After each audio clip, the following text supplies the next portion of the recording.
teman-teman kelas 6. Apa kabar? Teman-teman, semangat kan untuk belajar bersama kami berdua? Kita akan mempelajari identitas nasional bangsa Indonesia. Dimulai dari sejarah Pancasila sampai sejarah lagu kebangsaan Indonesia Raya. Selain itu, kita juga akan memahami konsep rata-rata dan cara menghitungnya. Seru kan?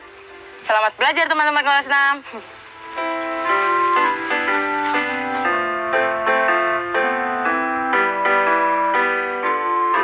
Kamu sudah melengkapi nama-nama pahlawan dari berapa daerah, Jiro? Aku baru Sumatera Barat, Sumatera Utara, sama Aceh. Kalau kamu gimana, Dino? Aku mengisi kolom daerah Jawa Barat dan Jawa Tengah. Kira-kira dari Aceh, pahlawannya siapa aja ya? Kalau dari Aceh, ada Cut Nyadin, Tengku Cik Ditiro. Habis itu ada Iskandar Muda, Malahayati, Cutnya Mutia, Teku Muhammad Hasan, Teku Nyak Karif. Kalau dari Sumatera Utara, pahlawannya adalah Abdul Haris Nasution, Adam Malik, Amir Hamzah, Donald Izakus Panjaitan, Ferdinand Lumban Tobing, Jamin Ginting, Kiras Bangun. Habis itu ada Sisi Mangaraja 12, Tahibon Narsimatupang, Zainul Arifin. Wah, banyak banget ya. Kalau dari Sumatera Barat juga sebanyak itu. Kayaknya hampir sama. Ada Abdul Halim, Abdul Malik Karim Amrullah, Abdul Nuis, Agus Salim, Bagindo Aziz Chan, Hazairin, Ilyas Yakob, Tuanku Imam Bonjol, Muhammad Yamin. Kalau kamu, Dino, apa aja sih pahlawan-pahlawan yang ada di provinsi yang kamu tuliskan? Kalau dari Jawa Barat, ada Zainal Mustafa, Ahmad Subarjo, Dewi Sartika, Edi Marta Dinata, Gatot Mangkuraja, Iwa Kusuma Sumantri, Juanda Kartawijaya, Kusumah Atmaja. Kalau dari Jawa Tengah, ada Ahmad Yani, Cipto Mangunkusumo, Gatot Subroto, Katamso Darmo Kusumo, Kartini, Samanhudi, dan Slamet Riyadi. Wah, banyak juga ya. Iya, kemarin kata Bu Guru, setelah kita menghitung jumlah pahlawan dari setiap daerah, kita juga harus menghitung rata-rata jumlah pahlawan dari setiap provinsi. Kalau begitu, kita jumlahkan banyaknya pahlawan di tiap provinsinya dulu. Betul kan? Iya, sesuai yang kayak Bu Guru kemarin ajarin. Kalau dari Aceh jumlahnya ada 10 pahlawan di Aceh. Kita catat di kolom sebelahnya ya.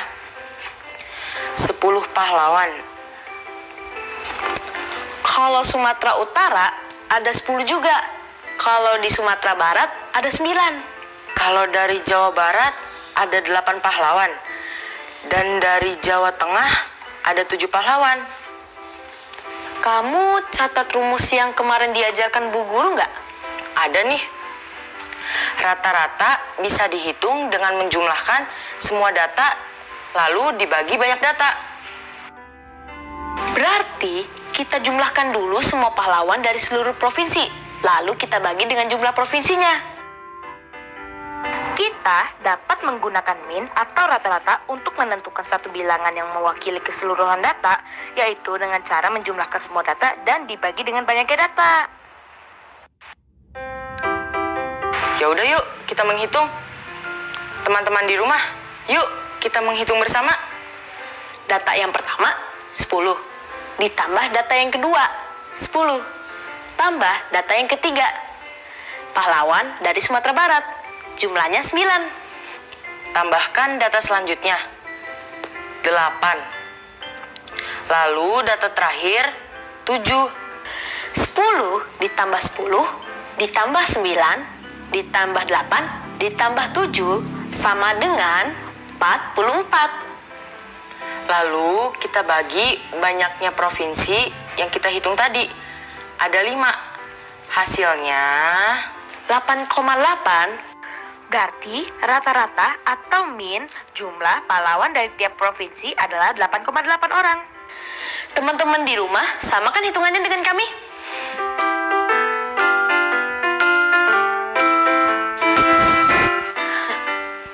Nah, ini dia air minumnya, Jero. Wah, makasih ya. Ngomong-ngomong, kakek kamu mana? Kakek lagi di lantai atas. Soalnya kakek kemarin bilang kalau kita akan latihan upacara. Dan kakek ingin lihat. Kayaknya tunggu kakek kamu turun aja, biar dia bisa nilai latihan kita. Oke, kalau gitu gimana kalau kita latihan yang lain aja yuk? Boleh. Teman-teman di rumah, yuk ikutan berlatih. Di sini tertulis cermati kalimat berikut ini. Matahari belum sampai di atas kepala saat upacara bendera diadakan. Tetapi panasnya sudah minta ampun. Maksudnya gimana tuh? Matahari belum sampai di atas kepala. Itu menunjukkan waktu. Artinya hari masih pagi. Oh, aku ngerti. Berarti kalau sinar matahari ada di atas kepala, artinya siang. Kalau panas mataharinya udah lewat dari kepala, berarti itu artinya sore. Iya, betul. Nah, kalimat kedua. Biola itu dibiarkan tergeletak di antara tumpukan koran dan peralatan menulis yang berceceran. Nah, bagian di antara tumpukan koran dan peralatan menulis yang berceceran menunjukkan tempat? Iya, yaitu di antara berbagai benda.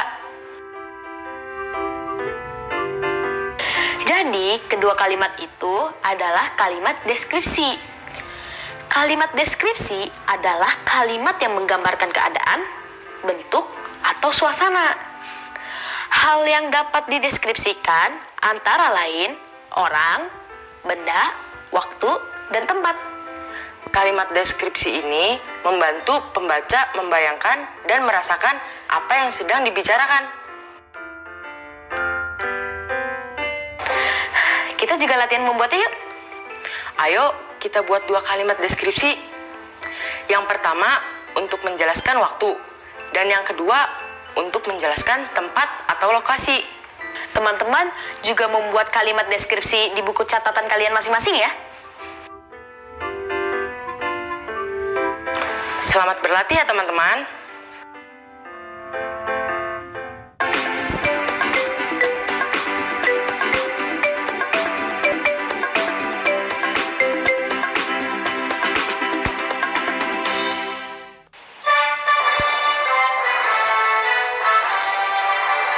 Indonesia tanah airku, tanah tumpah darahku.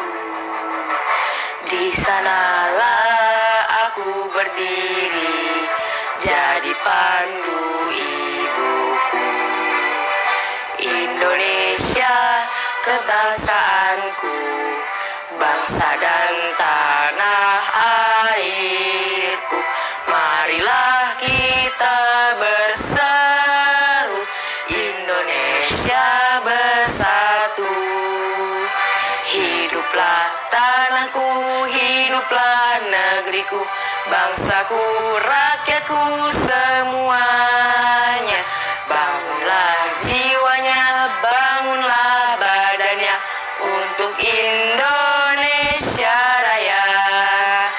Indonesia Raya, merdeka, merdeka, tanahku, negeriku yang ku cinta. Indonesia Raya, merdeka, merdeka, hiduplah Indonesia Raya. Indonesia Raya, merdeka, merdeka, tanahku, negeriku yang ku cinta. Indonesia Raya, merdeka, merdeka, Hiduplah Indonesia Raya. Bagus sekali suara kalian berdua. Kakek, Kakek terlambat ya? Mau lihat kamu latihan? Enggak kok, Kek. Abis ini kita bakal latihan lagi. Soalnya baru sekali. Oh, kalau gitu pakai ini. Nah, biar latihan kamu kelihatan sungguhan. wah ini kayak seragam saat upacara beneran ya, bukan virtual. Kok ada ini nih, Kek? Nah, ini rencana memang dari dulu kakek simpan ini. Nah, kalau kalian upacara pakai rencana ini akan terlihat hikmat. Oh gitu ya kek. Jero, kita ganti baju yuk. Oke.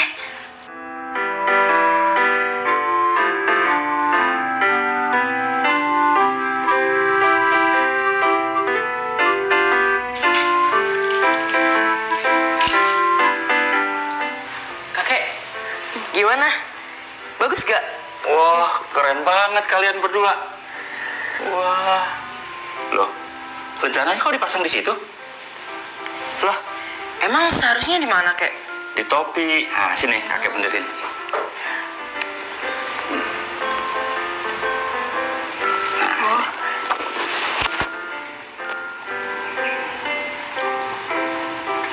Nah, kalian tahu ini lambang apa?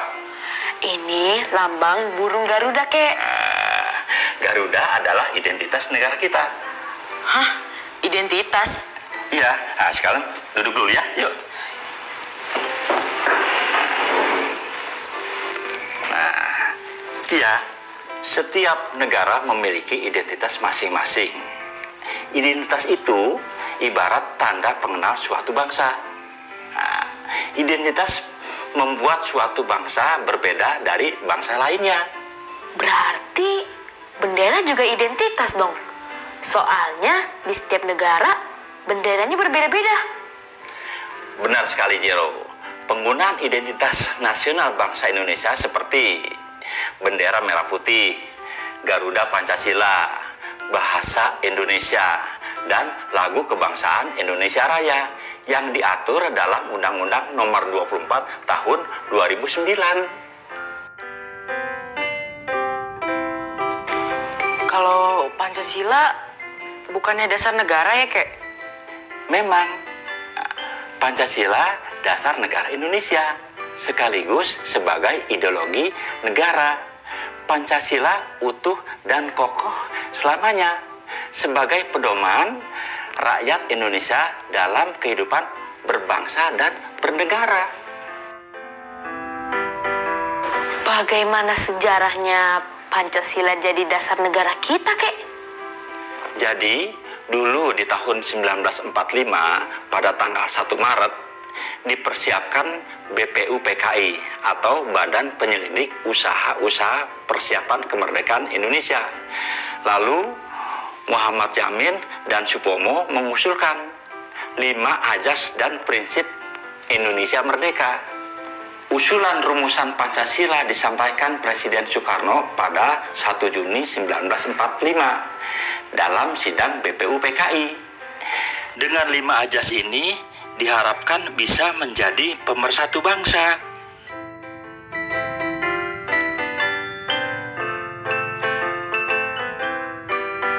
Oh, pantas saja 1 Juni 1945 ditetapkan sebagai hari lahir Pancasila. Nah, kalian berdua mengerti kan pentingnya Garuda Pancasila sebagai lambang negara? Maka dari itu, kita dilarang untuk mencoret atau merusaknya. Juga dilarang menggunakan lambang negara untuk keperluan yang tidak baik. Oke, Kek. Tadi kakek juga bilang kalau bendera merah putih juga identitas negara. Ceritakan tentang sejarah bendera merah putih juga dong, Kek. Bendera merah putih yang sangat bersejarah bagi bangsa Indonesia itu dijahit tangan oleh Ibu Fatmawati, istri Presiden Soekarno.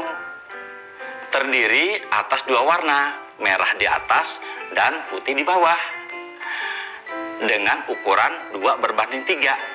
Bendera merah putih itu pertama kali dikibarkan di Jalan Pegangsaan Timur nomor 56, Jakarta pada hari Jumat 17 Agustus 1945.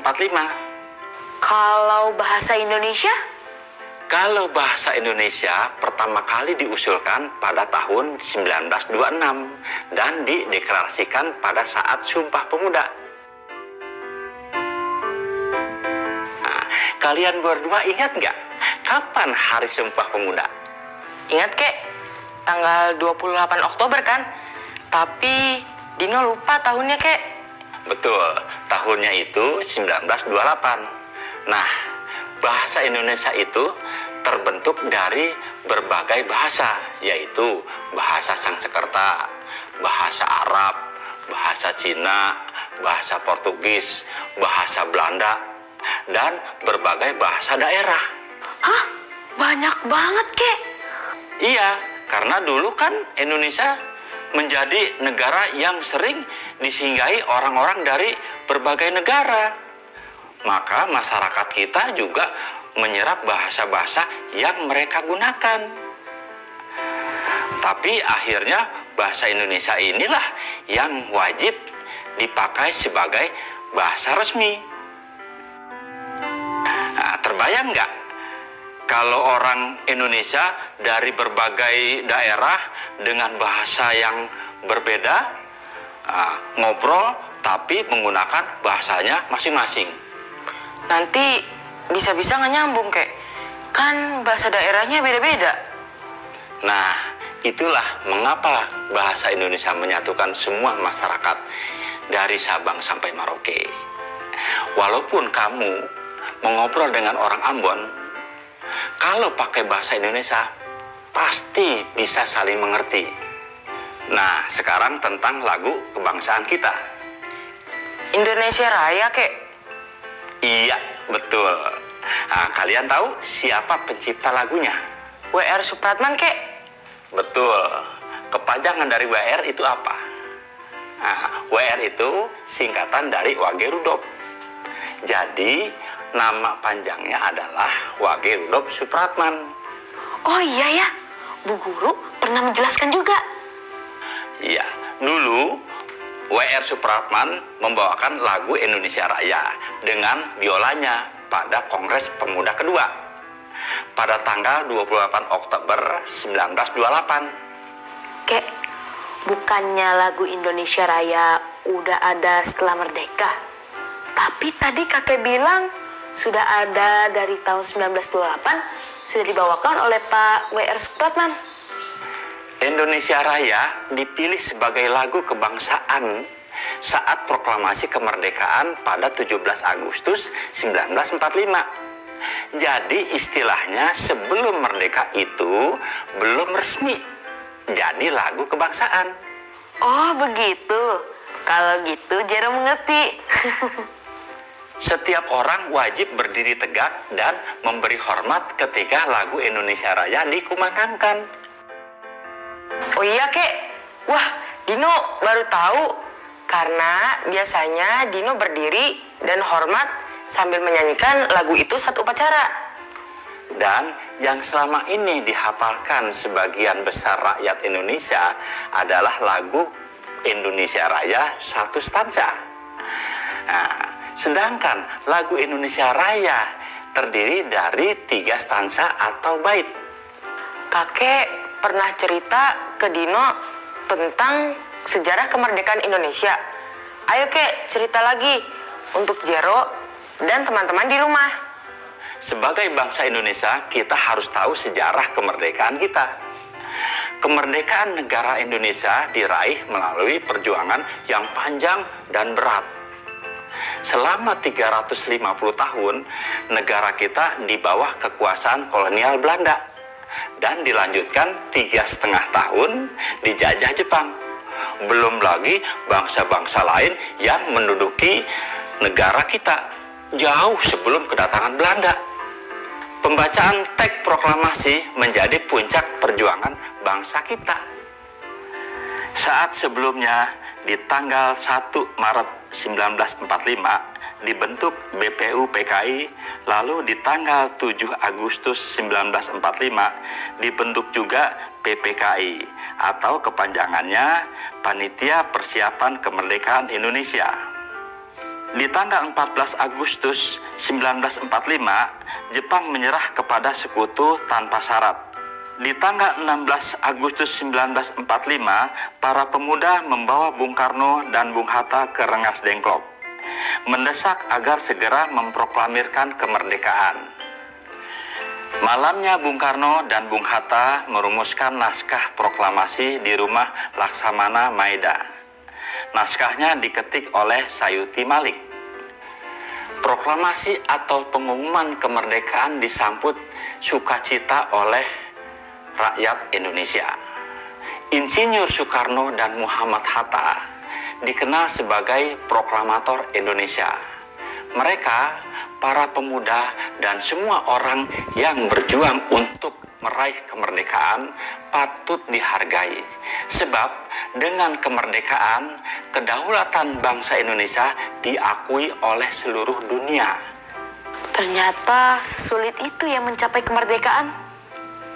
Nah, Dino, Jero, dan teman-teman di rumah sebagai generasi penerus bangsa, para pelajar harus mengisi kemerdekaan dengan prestasi, bangga pada budaya bangsa sendiri, dan memiliki rasa nasionalisme yang tinggi.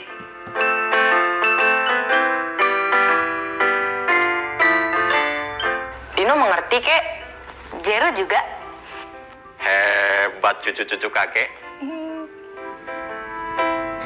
Tetap belajar dari rumah ya teman-teman. Jaga jarak, rajin cuci tangan, dan pakai masker agar kita ikut mencegah penyebaran COVID-19.